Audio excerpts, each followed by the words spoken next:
في يوم المرأة الإماراتية. كل عام وكل نساء العالم بألف خير.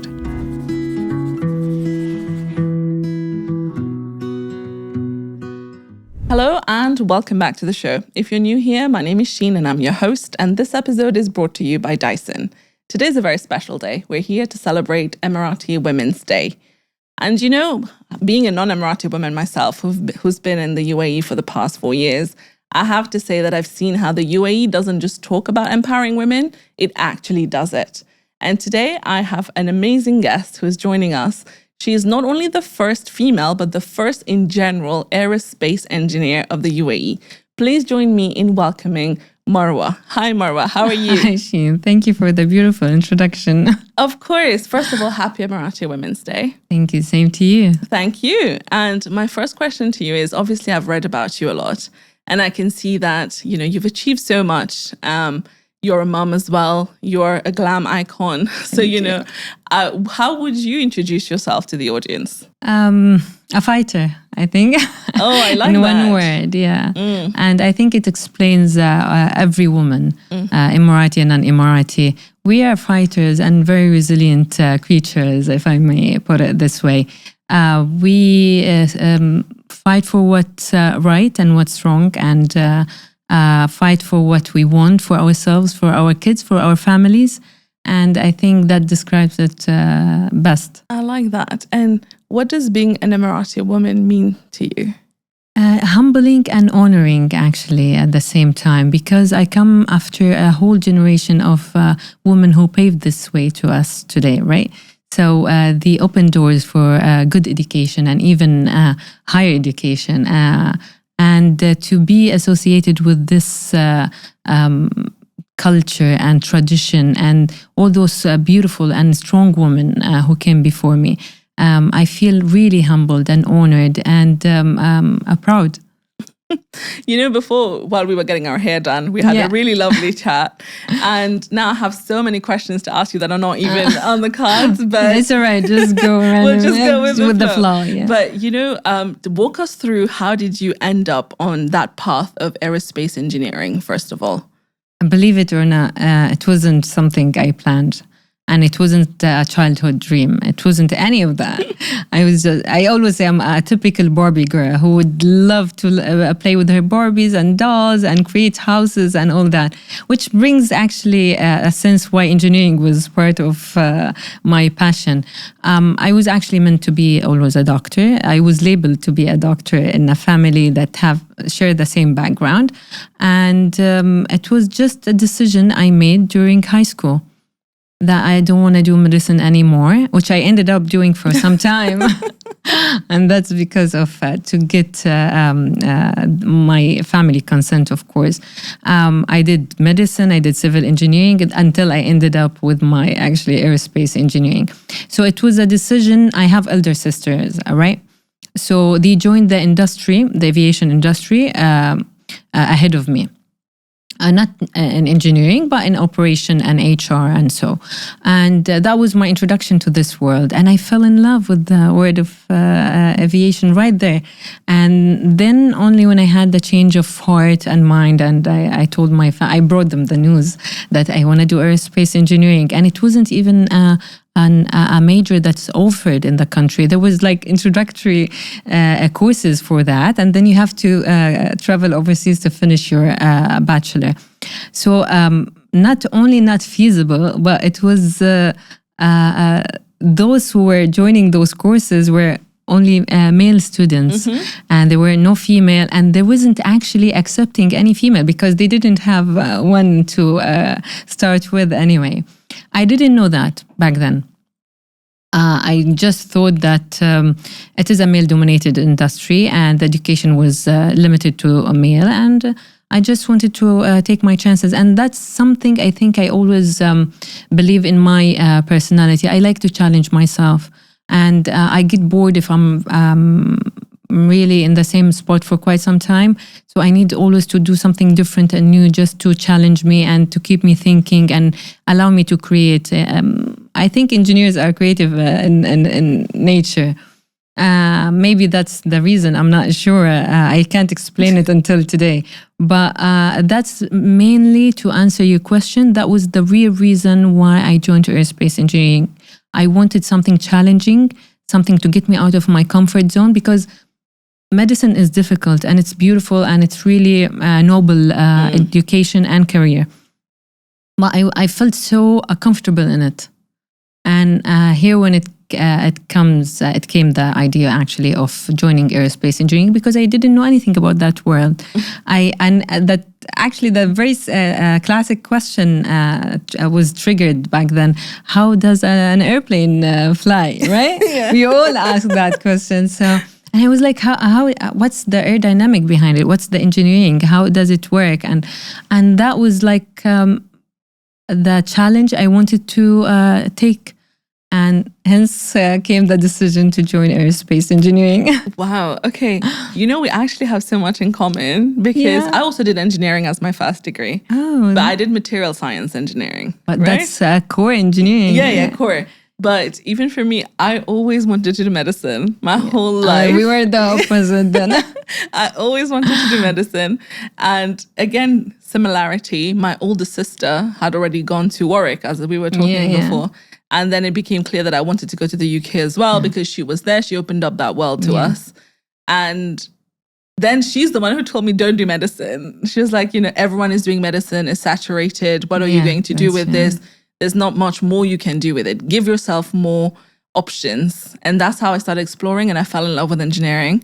And it's so funny, because you're right, most of us engineers are very creative people. That's Look, true. we're both doing creative things now after the engineering degree. But one question I have for you is, when you went through that pivot, it's a very courageous thing to do. And I think one thing that a lot of girls struggle with is, and the questions I get asked all the time from the audience is, how do you show up for yourself in those moments where everyone is against you and you're trying to make a decision? So what helped you, kind of like fight for you to get into this course where only boys were getting admitted and your parents didn't want you to do?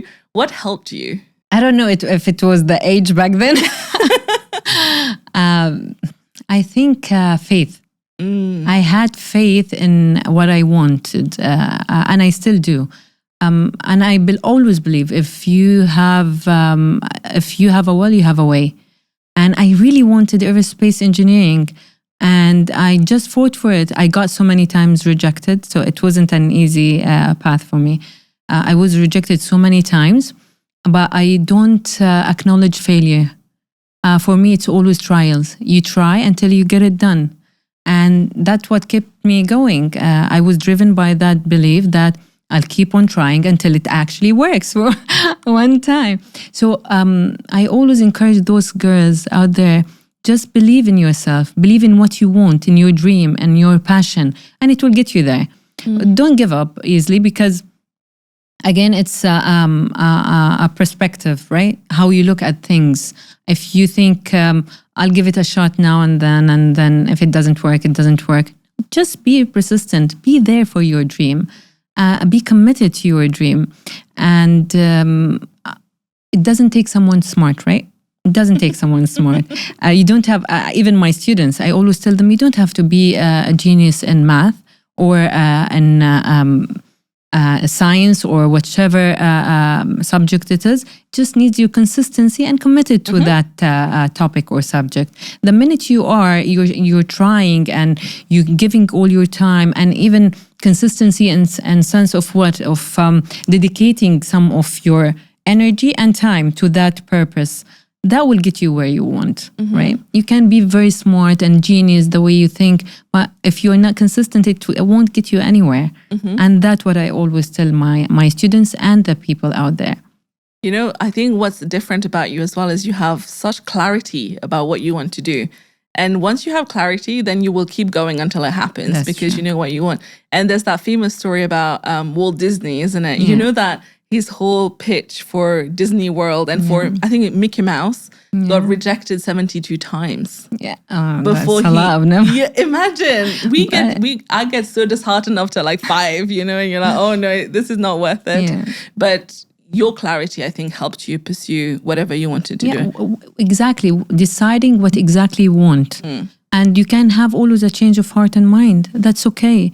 If this dream didn't work out the way you wanted and the way you desired, just go for another dream. You have all the time in the world. Like there's no a clock ticking for you. Of course. And the dream can evolve. Yes. As you grow up, it evolves, right? Yeah, evolve to the same pathway or differently, which is fine as long as you find yourself within that path, right? As long as you can achieve the most of what you desire and the full as a person, how you want yourself to be introduced to this world, how you want to be carried out, in what picture you represent yourself. So that's what I always believe. It's okay to change your dream. It's okay to get rejected. Keep going. Yeah, and what you talked about consistency as well. This is true in every field of life. True. Whether it's fitness, it's work, it's discipline in life. If you are consistently doing it, something happens. It might not be what you wanted, but something will turn out better because of this. And I feel like most things are learnable anyway. Everything are skills, and it's a muscle that you build as you practice. But while you were building that muscle and you got into aerospace engineering, at what point did it clock that you are now the first from the UAE? When I came back and I was announced by Sheikh Ahmed bin Said. So I didn't know. Wow. I was just focused on studying aerospace engineering and securing a spot there and a seat, So, and I enjoyed it. I enjoyed every bit of it. Although I was surrounded by all male students, I was the only female among them. And they were very protective, like brothers to me. And it was true. And I loved it. I loved the experience. I loved being around. I wasn't challenged by them. I was more accepted and admired by my fellow colleagues. So I didn't know I was the first until I came back to the country and I was announced as one. And how did that feel? Pressure. At the same time, very honored and humbled again. So you feel that you're carrying a lot of load on your shoulders because now you have a mission. It's not only about you, it's about the girls out there looking up to you, and getting inspired and believing now there is a way to such world for us, So it's very unique feeling actually, that to feel humbled, honored, at the same time pressured. But it's fine. It's something I've been doing now for some time, and I never took it for granted. Never. And that's the most of it, the most important thing about it, not to take anything for granted. And it's shocking that you are the first one, right? You would think that there would have been so many more before you.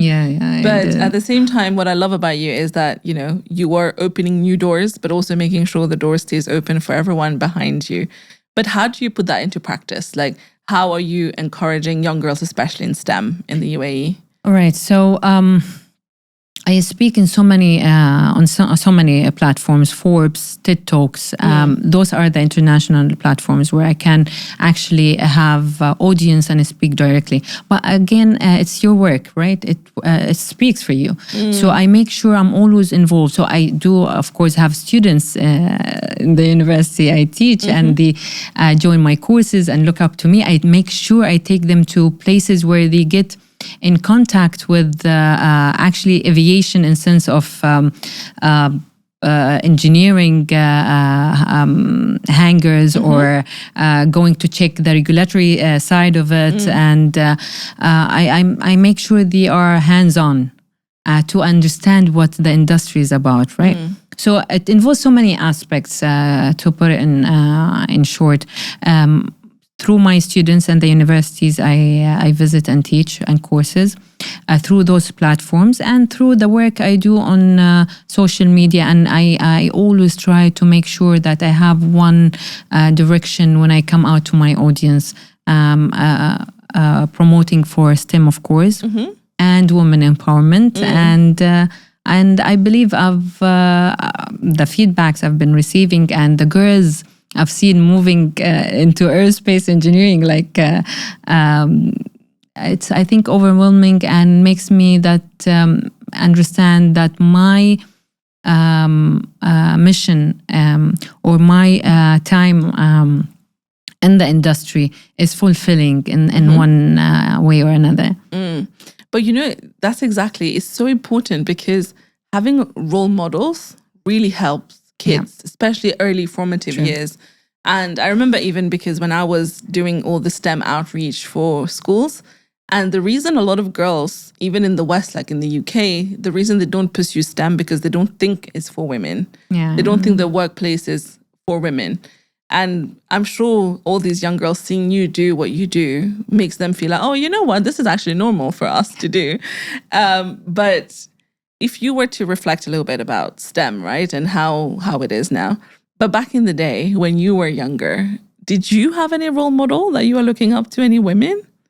My mom is our role model, actually. She's always, she wasn't an engineer. She wasn't actually working at all. She was a housewife. But she always advocated for education and stepping out of our comfort zone. She wouldn't take education for lightly, you see. So even when I graduated with my master's degrees and I was the first in my group, and it was an honor master's degree. She didn't say congratulations. It sounds harsh now, but she said, I'll say congratulations when you get your PhD. And that's the kind of mothers I have. She says the standard's high for you. Sometimes you would think it's harsh, but actually it made us the people we are today, me and my sisters and my siblings. Yeah, but that's funny. I don't even think it's harsh because I always tell the story because I went to Oxford, right? And when I got my acceptance letter, my parents were just there was no reaction. Everyone else was celebrating and my parents were like, okay. And now when I asked my mum, being like, why did you not react? And she was like, what was the other option that you didn't get in? Is that even an option? I was like, okay. That's true. Because they want us to be grounded and humbled about it. So we can keep going on in the same direction, not to be, because sometimes you get, how to put it, I wouldn't say arrogant. Yeah, a little bit of ego. Can just kick in there and then you would say, oh, I have it all. You don't have it all. Let me tell you that we don't have it all. So I think it's that was their way to say stay humble. And the other thing we found out we have in common is that we've both taught for NYU and you are still teaching. Yes. How do you find teaching? I love it because it's my way to deliver what I've learned over those years, because I'm not just teaching the course and the syllabus I have.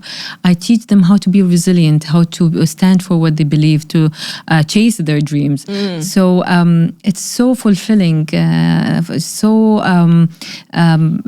like you feel like you are actually achieving something, especially when you have people who carries that forward, right? I love teaching and I'll always keep doing that along with whatever work I have now. How did you discover that your little passion for teaching? When I took a break from career path.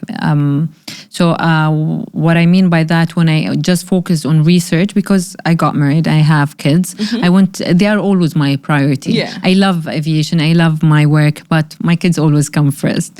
So when I decided to have control over my time so I can give them the time they deserve and they earned by being my kids.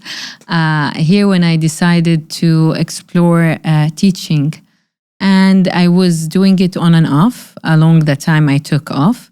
And I loved it. I fell in love with teaching and delivering all this knowledge and learning I have.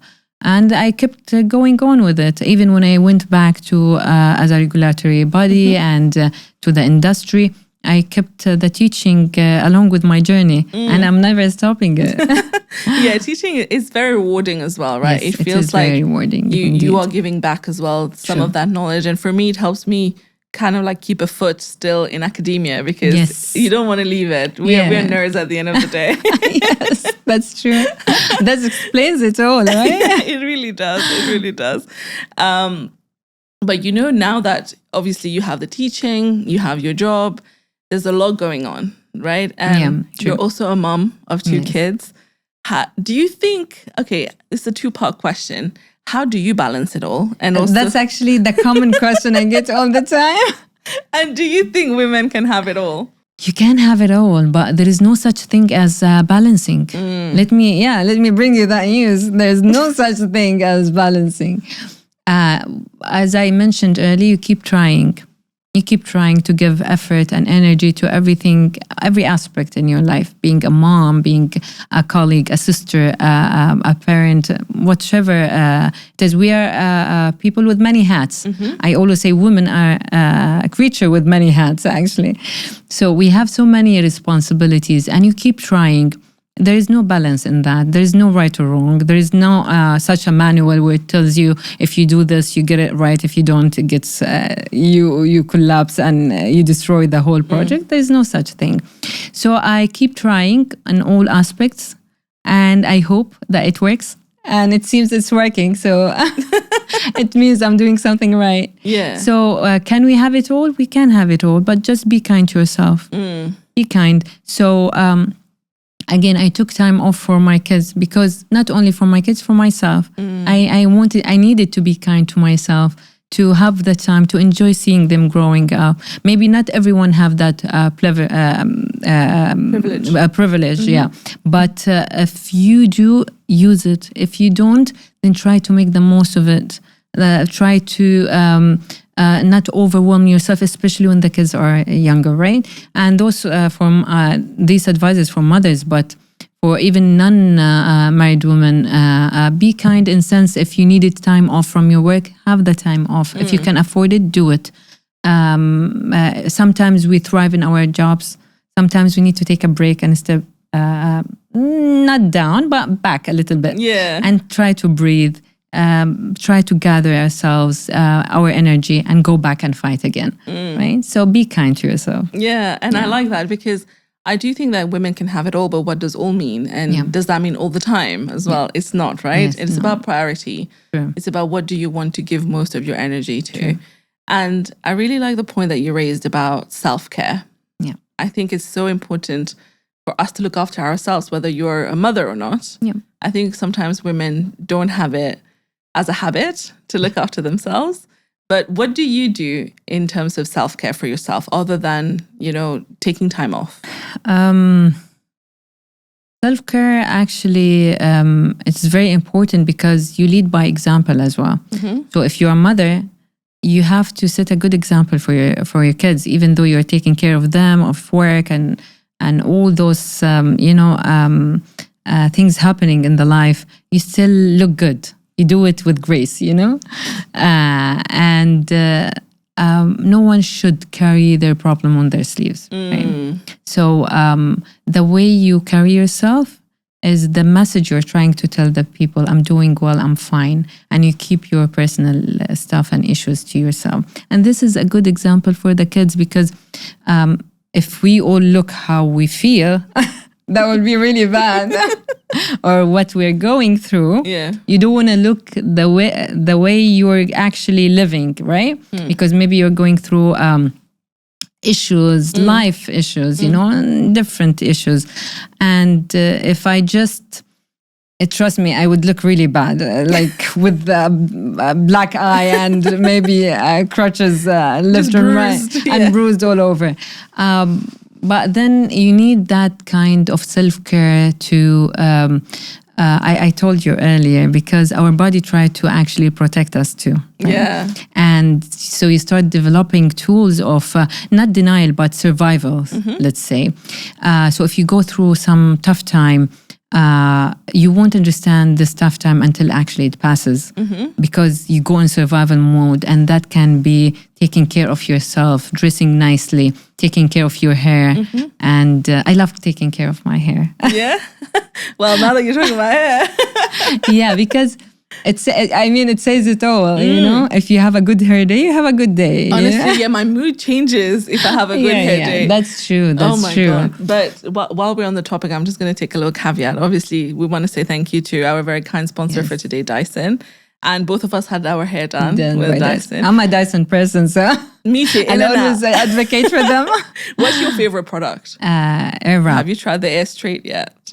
I did once, yeah. Honestly, it changed my life. I recently got it, and I straighten my hair all the time. I have naturally curly hair, but I have to wait for it to dry, and then I have to straighten it out, and I'm frying my hair, right? Yeah. But with this one, it's just wet hair to dry. I can imagine, yeah. And it has changed my life. I honestly, this is not even an ad. This is from the heart. Like, it changed my life. I resonate with that, actually. Yeah. But you know, also as a tech lover, you must love the tech behind Dyson. I love the technology. They have the innovation, and they're very creative. Yeah. And very focused in engineering in solving life issues and problems. And that's what I love about Dyson. So it's not just a product you show off. Yeah. It's actually creation and innovation. Right. And you know how shocked we were when we put this on and the inside air was already polluted. And obviously Dubai is just dusty everywhere. Yes, so that's true. That does help. But question for you. Yeah. If you could create any kind of tech product to improve your day-to-day life, what would you do? Now, after Dyson, it's challenging to think of. But that's really a tough question. I've never thought of that before. If I could create something with collaboration with Dyson or on my own? Of course, Dyson will create it for us. Maybe house appliances like kitchen. Something in the kitchen. Do you cook? I like cooking. I like cooking for my kids because I try to put them in a healthy diet. And for me, this is really important. So maybe, I need to think what are the kitchen. Something in there. And we'll come up with it. Yeah, but something with elegancy and a twist. Yeah. But you know what I was thinking when we are stuck in the traffic all the time here, right, in Dubai? Yeah. I was thinking something flies. Something that's in the process. No, if you're I know thinking the flying taxi is already here. No. Not the flying taxi, the airborne cars. Yeah, but that's the flying taxi, no? No, the flying taxi is like it's like a mini helicopter. Yes. Yeah. It's different. So it's already it doesn't drive. It will just be airborne, right? Where actually cars that actually can drive and then airborne. This is the one in so now we'll have process. traffic in the air. You know, you know that. Yeah, but the air is not occupied as the streets. So looks like finger crossed. There's a bit more space. Yeah, but I was thinking even like an air purifier for the car. You know? That's nice. Because I feel like we breathe so much of this pollutant when we're in the car. Yeah. But you know what's funny? This just came to mind. When Dyson did the April Fool, did you see it? Yes. I thought it was true. Me too. I was like, I want to buy it. The little thing to dry your eyelashes and your eyebrows. That was like something believable. Yeah. Because they can go as creative as this one. They would actually I believed it, actually. Me too. And it was like, really? To that extent. And it looks so cute as well. It was so small. We should actually ask Dyson, give us one. They should give us one for us. But, you know, going back now to the conversation, because we talked about self-care. And before, while we were getting our hair done, it felt like we were in a salon and we had a heart-to-heart, right? And I liked how you mentioned that we have different ways of dealing with things. And I gave you a compliment, right? I said, I love how you laugh about things that life throws at us, right? Yes. Even me in the past when things happen and we realize that it's a coping mechanism where we can laugh about it. But sometimes also, don't you think we need to let it out? Like, I really like how me and you just had a heart-to-heart about things and it just happened out of nowhere. Yes. But how often do you let it out, basically? For your own mental sanity? Whenever I need, actually. But I don't make it a habit because that's bad. Once you make it a habit, you'll survive on that. And this is really a miserable life to live, you know? So it's not like you keep things accumulating, but you, whenever you really need and with the right people, you let it out. Yeah. And then move on. Move on, get over it. Just don't get stuck there. And this is the healthy way of dealing with things. Not to get stuck on the past or on an issue because you need to survive. And life is offering a lot of things and good things, actually. Yeah. Just seize it. Yeah, and being grateful, as you said, right? Of like the good things that are in there, move on and just move on to the next. But now I want to go back to the UAE. right? So obviously you are from the UAE. I came here recently. But what have been the biggest changes that you have witnessed in your lifetime in the UAE? In the UAE, other than the architecture and the streets, the highways, and everything, every aspect has evolved, not changed in what sense, because we kept our tradition, we kept the culture, we integrated our culture and tradition into this new era and this progress. The most thing that actually gets my attention, the number of girls joining STEM, not only engineering, like STEM in general, they are increasing. The numbers is really increasing. And that's, heartwarming for me to see more girls are encouraged to have a career or a future in that field. So, yeah, I think UAE is a resilient country and very strong. And very future facing, yes, I feel. Yeah, very futuristic. It's really, they have this ambition and they always look ahead of everyone else. I mean, now KG is receiving an AI subject. Yeah, and so they always accept changes, try to adapt and to move quickly to understand it and integrate it into the system in a way that works positively to everyone, not only locals, even expats. Yeah, of course. But you mentioned AI, and obviously I teach AI, and you are also doing your PhD in AI now. But do you think we should be scared of AI? Okay, so I understand. I believe you do understand the fact that AI mimics us. Yes. This is something some people tend to forget. So it's actually mimicking us in every aspect. And it's all about what we feed the system. So how is our integrity and honesty when we feed the system with those information? So whatever you're giving to the system, it gives back.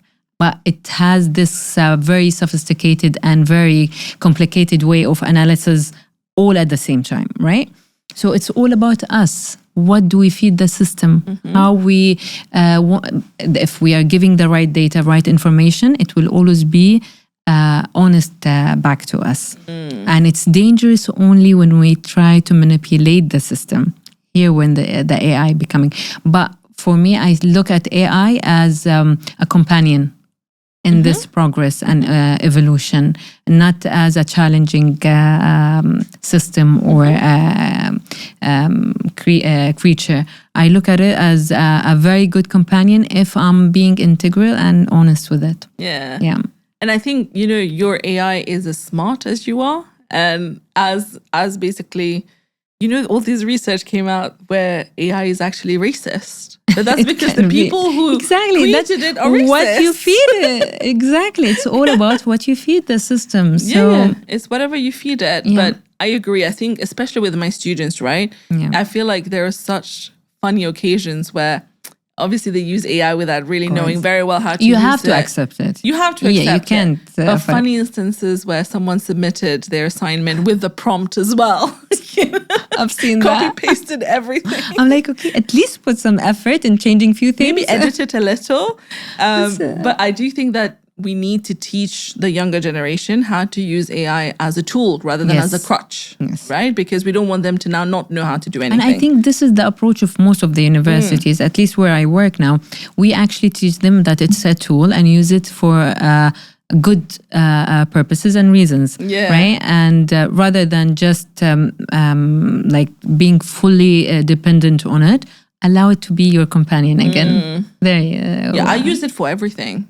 Literally everything. Cooking, therapist, planning my work. But you don't want to go lazy on that. No, right? No. It's because, just, again, it's a tool. Yes. Right? It saves you some time. That's but true. It doesn't replace you. Yes. That's what's important. This is the perspective people have to treat AI with. Not something to replace you. It's to be a tool and something that can equally be treated as a companion in your education journey, in your life journey. Yeah, everything. Yes.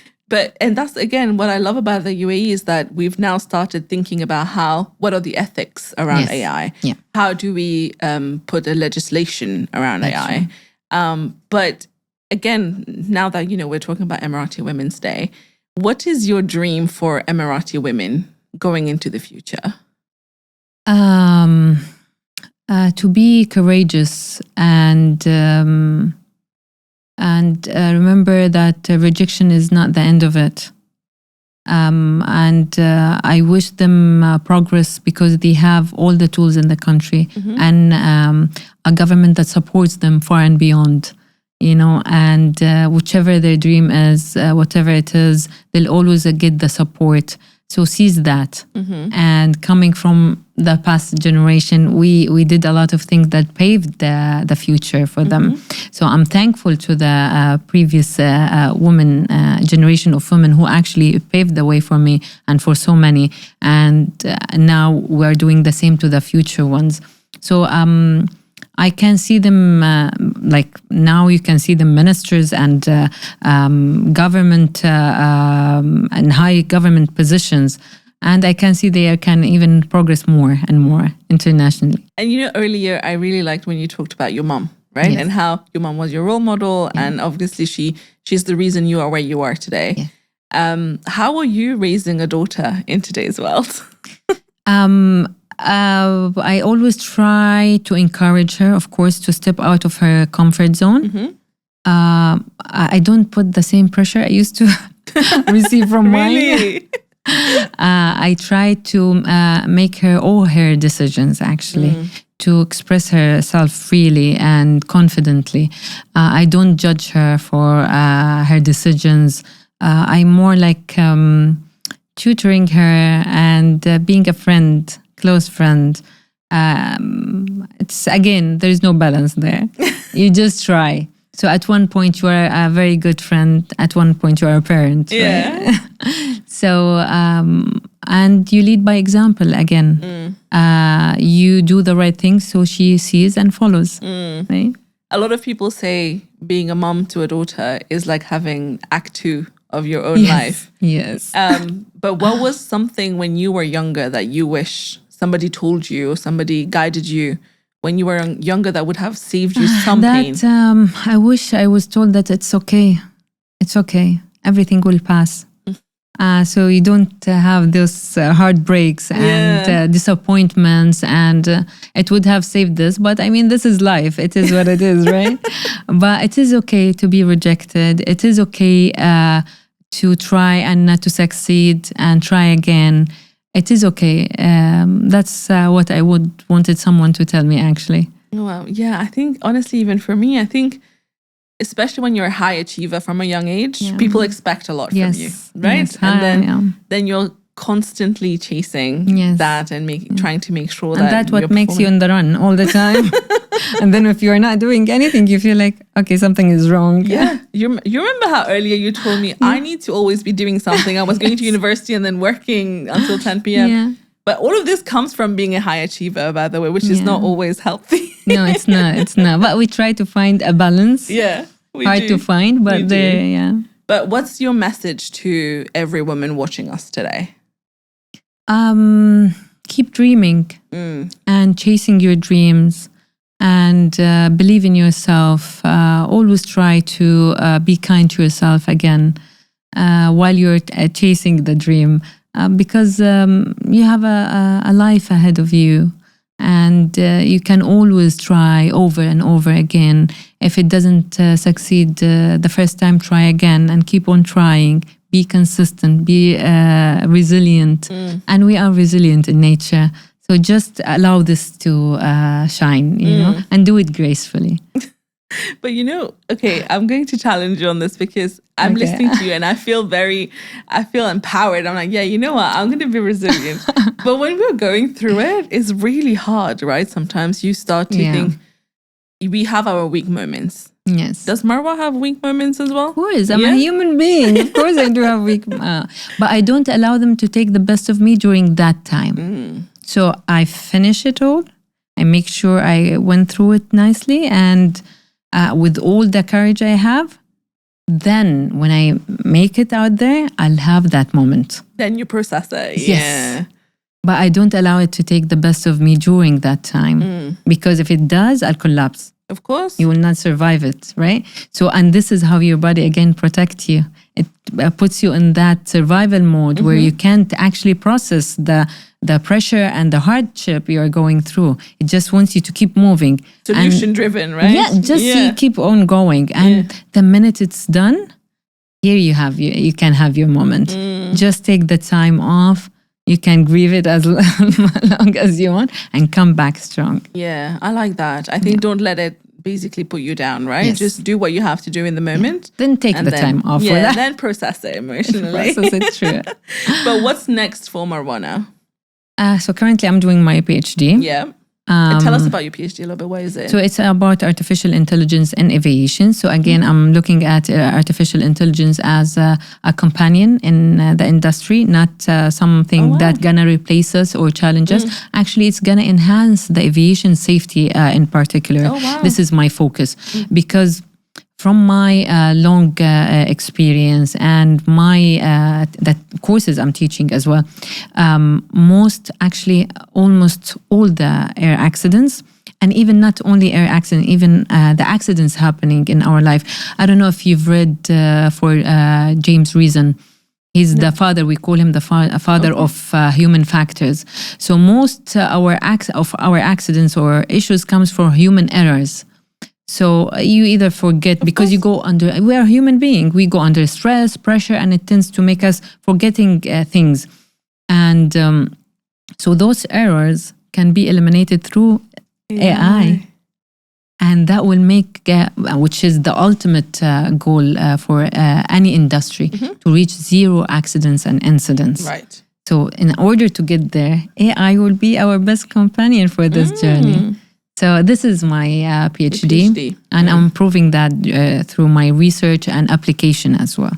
So hopefully it comes out soon, and I can publish it too. Oh, wow. Okay. So you're actually building something. You're not just doing the research. In the process, we are still exploring the option, and it will prove that AI actually can save us from accidents and incidents. So cool. But even with things like search and rescue, when there's like a fire or floods and stuff, AI would help so much because you don't have to lose a life to do that. No, that's true. And actually that's one of the missions. Now we are in collaboration with one of the authority in the country for search and rescue. Okay. So we are working on those robots and drones where they can access those terrains and inaccessible areas. Not using any human in the process, and only drones and robots. Wow. Yeah. Actually, when I was in university, I worked on a project. Yeah. It was like side project. And it was with search and rescue in the UK to see how they can be fully robotic. Yes, true. Because they often lose life, and also they are limited, right? They can't go anywhere. Yes. Okay, so final question. Yeah. What's your wish to Emirati women watching you today? I wish them courage, and I wish them success in whichever path they take. And I wish them, again, that courage that whispers that you are doing very well. So, I wish them all the best in their career, in their life, being mothers or being career-driven ladies, or any path actually they take. I wish them all the best. Well, Marwa, thank you so much for being here today. Thank you for having me. You are incredible. I love everything that you do. Thank you. And I cannot wait to see your PhD thesis once it's published. And happy Emirati Women's Day. Thank you. Happy Emirati Women's Day to you too. Thank you. And to all the women out there.